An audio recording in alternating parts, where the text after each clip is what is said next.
The fatal transmission. High Marshal Zekthor's scaled fingers drummed against the polished surface of his command throne, each tap echoing through the bridge of the Dominion flagship, Eternal Victory. The massive view screen before him displayed the burning remains of humanity's most prosperous colony, Nova Haven. Clouds of debris that had once been orbital defense platforms drifted lifelessly through space, while the surface below glowed with the aftermath of orbital bombardment. "Prepare the broadcast," he commanded, his secondary breathing chambers expanding with satisfaction. "Let all of humanity witness the price of defiance."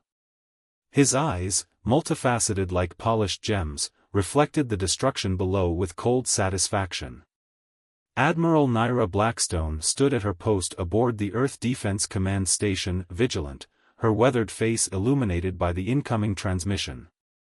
Around her, the command center had fallen into an eerie silence as operators and officers alike stared at their screens in horror.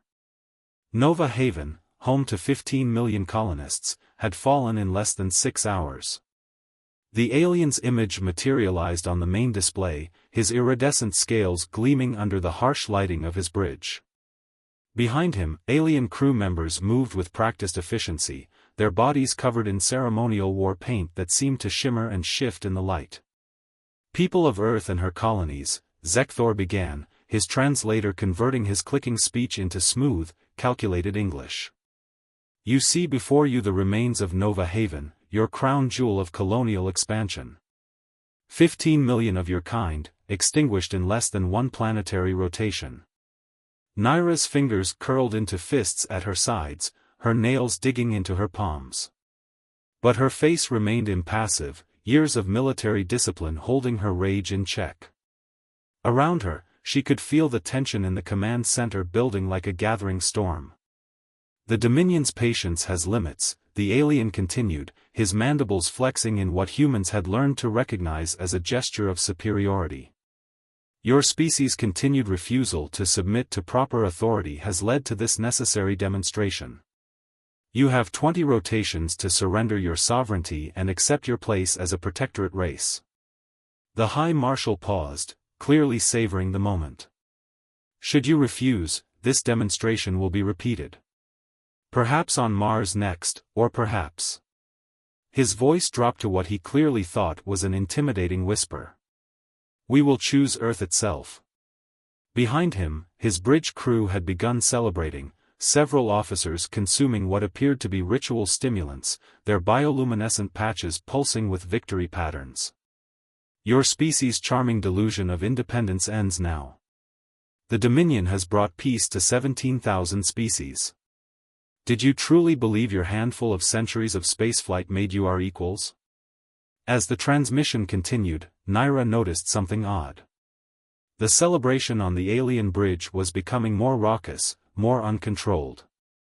Several officers were performing victory dances, their movements becoming increasingly erratic. They were letting their guard down, drunk on victory and stimulants.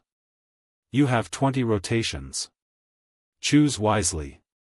For the glory of the Dominion." The transmission cut off, replaced by the standard Dominion victory symbol. For several long moments, nobody in the Earth Defense Command spoke. Then Naira straightened her uniform and turned to face her staff. "Send word to Protocol 0 Command. Authorization Blackstone 7 Delta 9. It's time." Her executive officer, Commander James Sullivan, paled slightly. "Protocol 0, ma'am. Are you certain?"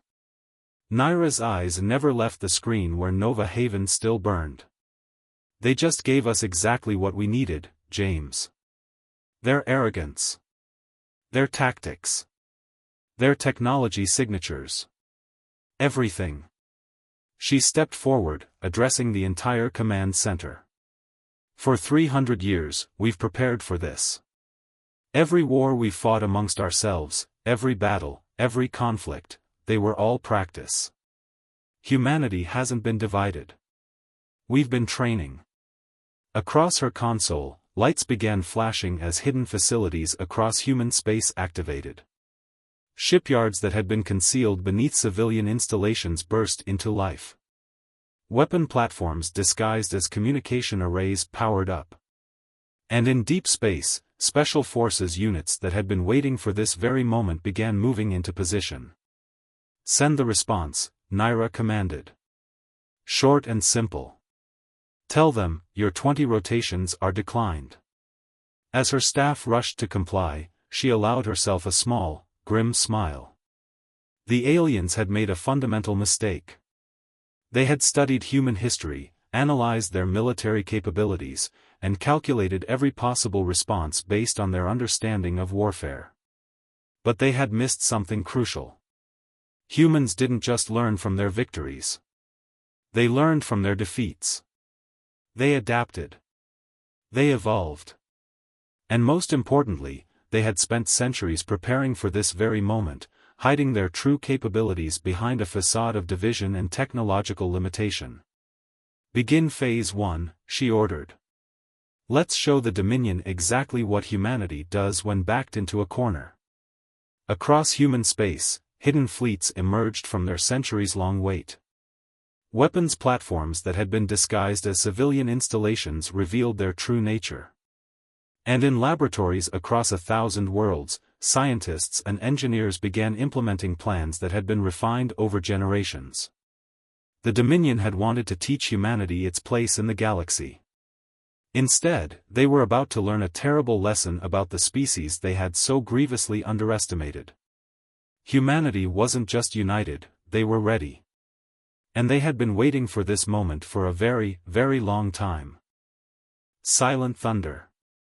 Tactician Vraxul stood before the Dominion War Council, his scales still gleaming with victory markings from the Nova Haven triumph. "The humans have responded with exactly the level of disorganization we predicted. Their planetary defense forces are scattered, their civilian populations are in panic, and their industrial centers are." The tactical display behind him erupted in red warning signals. Vraxul spun around, his secondary heart beginning to race as data streamed across the screen. "Impossible," he whispered. In the depths of Earth's Titan research base, Strategic Commander Raj Patel watched the first phase of humanity's response unfold. "Status of Operation Silent Thunder," he asked, his voice steady despite the weight of 3 centuries of preparation resting on this moment. "All sleeper units activated," his systems officer reported.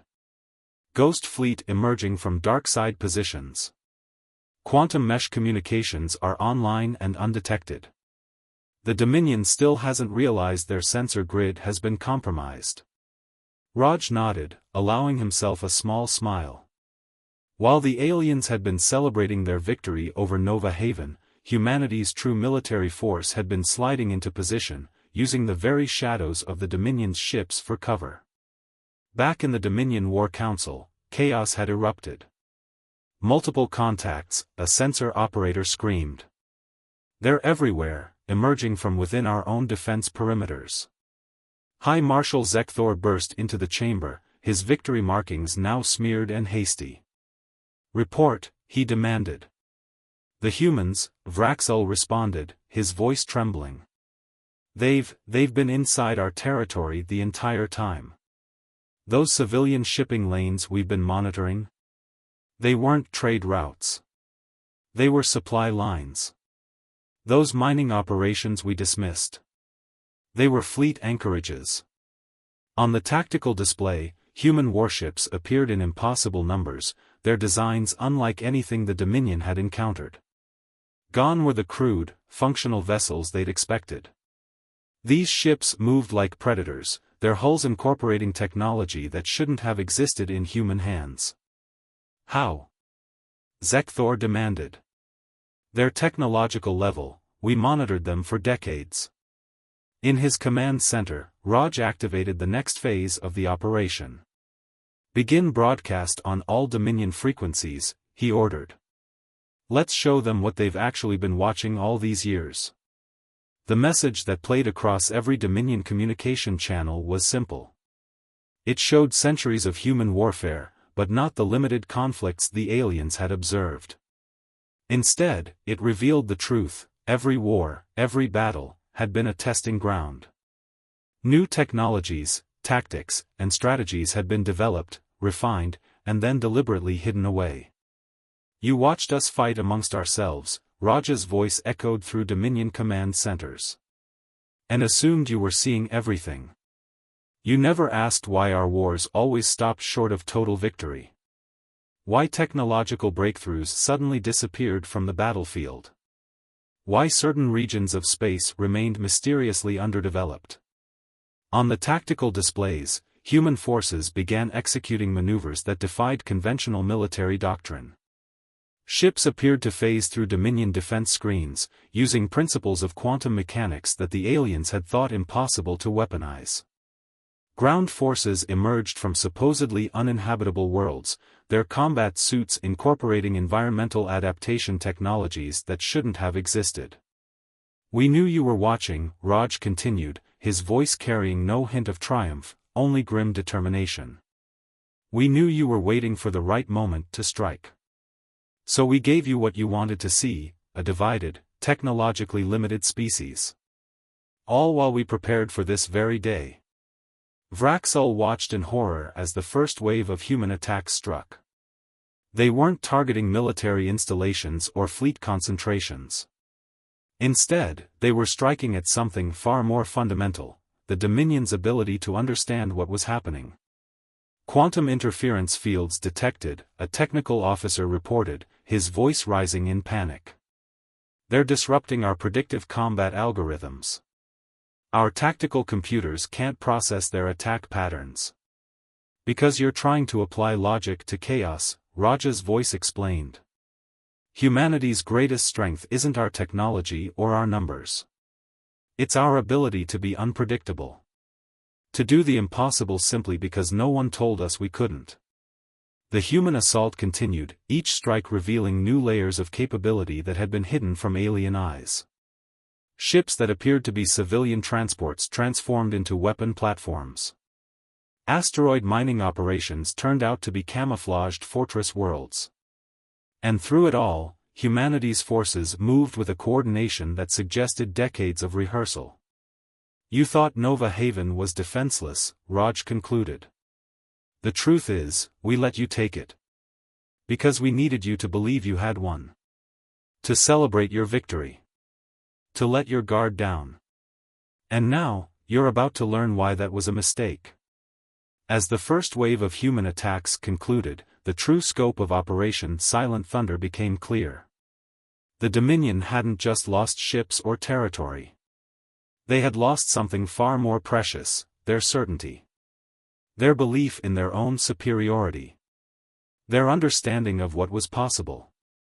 And in the darkness between the stars, humanity's real forces were just beginning to move. Breaking the chains. Information Director Kex Ti stared at the reports flooding his command center with growing horror. Impossible, he whispered, watching as another supposedly impregnable Dominion fortress world went dark. They can't be decoding our security protocols this quickly. Fleet Captain Diana Walsh stood on the bridge of the Earth vessel, Prometheus, a slight smile playing across her features as she watched her crew's work. What the Dominion saw as impossible, her people saw as simply another puzzle to be solved. Status of the captured Dominion systems, she asked, her voice carrying across the bridge with quiet authority. Her chief engineer, a brilliant woman named Priya Sharma, looked up from her station with barely contained excitement. Their technology is fascinating, Captain. Complex, but fundamentally flawed. They built everything on the assumption that certain scientific principles were immutable. They never considered that those rules could be broken. On the main display, a Dominion defense platform that had stood guard over their colony world for centuries suddenly turned its weapons on its own fleet. The aliens had believed their control systems were unbreakable, protected by laws of physics they considered absolute. They hadn't counted on humanity's talent for finding loopholes in the universe's rulebook. Send the next transmission, Diana ordered. Let's show them what else we've learned from their superior technology. Across Dominion space, their most advanced weapons and defense systems began to turn against them. Shields designed to be impenetrable found themselves bypassed by human ships using principles the aliens had never considered. Communication networks thought to be secure carried human battle commands in codes that mimicked Dominion protocols perfectly. In his command center, Kexti watched as centuries of technological superiority crumbled. How? He demanded of his analysts. How are they doing this? The answer came not from his staff, but from a human broadcast. Captain Walsh's voice echoed through their compromised communications network. "You built magnificent machines," she explained, her tone almost respectful. "But you stopped innovating. Stopped questioning. You found what worked and assumed it was the best possible solution. Humanity never makes that mistake." The tactical displays showed human forces systematically liberating conquered worlds, not through brute force, but through an intimate understanding of Dominion technology. They weren't just using captured systems, they were improving them, adapting them in ways their original creators had never imagined. "Look at your own history," Diana continued, her voice reaching every Dominion command post. 17,000 species, all following the same technological path, all building on the same principles. Did you never wonder why? Did you never question whether there might be other ways? In orbital shipyards across human space, new vessels were taking shape. They combined Dominion technology with human ingenuity, creating hybrid ships that defied conventional classification. Weapon systems that the aliens had considered perfect were being rebuilt, enhanced with principles drawn from centuries of human theoretical physics. "Each of your conquered species added their knowledge to your empire," Diana explained, "but always within the boundaries you set. Humanity doesn't acknowledge boundaries. We see your technological limits as challenges to overcome, not laws to obey." Priya's voice cut through the bridge chatter. "Captain, we've completed the analysis of their quantum barrier technology. You were right, they never considered using phase inversion. They thought it was impossible." Diana nodded, remembering countless late-night discussions with her engineering teams, brainstorming ways to accomplish the impossible. Implement the modifications. Show them what happens when you combine their precision with human creativity. The results were devastating. Dominion defensive systems, designed to be absolutely impenetrable, found themselves bypassed by human ships using principles that should have torn them apart.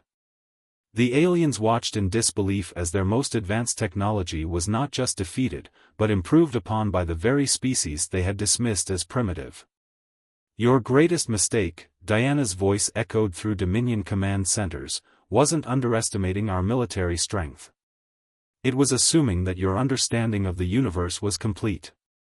Humanity has spent its entire history proving that the impossible is just something that hasn't been done yet." As the liberation of human colonies continued, the Dominion began to realize a terrible truth. They hadn't just awakened a sleeping giant, they had handed that giant the keys to their own technological kingdom. And humanity was proving to be far more adept at using those keys than their creators had ever been. In the darkness of space, more human ships emerged, each one incorporating new innovations, new combinations of technology that the Dominion had never imagined. They weren't just fighting back, they were evolving, adapting, improving with every engagement. And they were just getting started. The adaptive strike. Supreme Commander Uthral stood in the command center of the Dominion's last major fortress, watching as centuries of military doctrine crumbled before his eyes. The humans weren't just winning, they were rewriting the rules of warfare with every engagement. "Status of the quantum defense grid," he demanded, his normally pristine scales now dulled with stress and fatigue. "Compromised," his tactical officer replied, mandibles clicking with anxiety. "The humans, they're not just breaking through our defenses. They're using them as weapons against us." In the engineering bay of the Earth battleship, Horizon, Chief Engineer Marcus Santos watched his teams work with quiet pride. They moved with practiced efficiency, integrating captured Dominion technology with human innovations in ways that would have seemed impossible mere months ago. "Ready for Phase 4, he asked, his hands moving across the holographic interface that merged human intuition with alien precision. His second-in-command, Dr. Riya Patel, nodded eagerly. The quantum resonance modifications are complete. The Dominion won't just be surprised by what we've done with their technology, they won't believe it's possible. On the main display, the battlefield unfolded like a complex chess game. But the humans weren't playing by the Dominion's rules. Where the aliens expected linear attacks, humanity's forces moved in patterns that seemed chaotic until the moment they revealed their devastating purpose. "Begin the transmission," Marcus ordered, his voice carrying the weight of centuries of human innovation. "Let's show them what happens when you combine their technology with human creativity." Across the battlefield, Dominion commanders watched in horror as their own systems began to behave in ways they had never imagined possible. Quantum shields that should have been impenetrable folded in on themselves, creating corridors of altered spacetime. Weapon platforms designed for straightforward assault reconfigured themselves into instruments of precise surgical strikes. "How are they doing this?" Uthral demanded, his composure finally cracking. "These modifications violate fundamental laws of physics." The answer came from Marcus himself, his voice carrying across the compromised Dominion networks. "That's your problem right there," he explained, almost gently. "You believe in fundamental laws. Humanity believes in finding exceptions." As he spoke, human ships demonstrated exactly what he meant. They moved through space in ways that defied conventional physics, using principles that the Dominion had dismissed as theoretical impossibilities. Each maneuver combined alien precision with human ingenuity, creating a style of warfare that had never existed before. "Your technology is magnificent," Marcus continued, directing his teams as they implemented even more modifications. "But you stopped asking, 'What if?' centuries ago." Humanity never stops asking that question. In engineering labs across human space, teams of scientists and engineers worked tirelessly, taking apart Dominion technology and reassembling it in ways its creators had never imagined. They weren't just copying alien advancements, they were improving them, finding synergies and possibilities that had remained hidden for millennia. "Every defeat teaches us something new," Marcus explained to the increasingly desperate Dominion commanders. "Every technology you use against us becomes another tool in our arsenal. Not just as it was, but as it could be." Dr. Patel's voice cut through the controlled chaos of the engineering bay. "Sir, the quantum field manipulators are ready. They won't just expect this, they won't believe it's physically possible."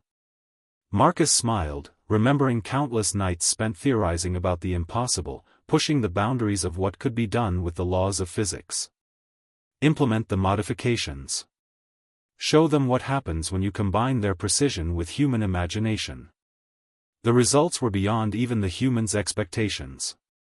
Dominion warships found themselves trapped in fields of altered reality, their own technology turned against them in ways they had never conceived. The aliens watched in disbelief as their most advanced systems were not just defeated but fundamentally transformed. "Your greatest weakness," Marcus broadcasted, his voice reaching every Dominion command center, "isn't your technology or your tactics. It's your certainty. You're so sure you understand how the universe works that you've stopped looking for new possibilities. Humanity never makes that mistake." As the battle reached its crescendo, the true scope of humanity's achievement became clear. They hadn't just learned to use Dominion technology, they had transcended it. Each engagement revealed new innovations, new combinations of principles that pushed the boundaries of what was thought possible. In the darkness of space, the last major Dominion fortress prepared for its final stand. But against an enemy that could turn their own weapons against them, that could find new ways to use technology that had remained unchanged for centuries, what defense could possibly succeed? The answer, as the Dominion was about to learn, was none at all.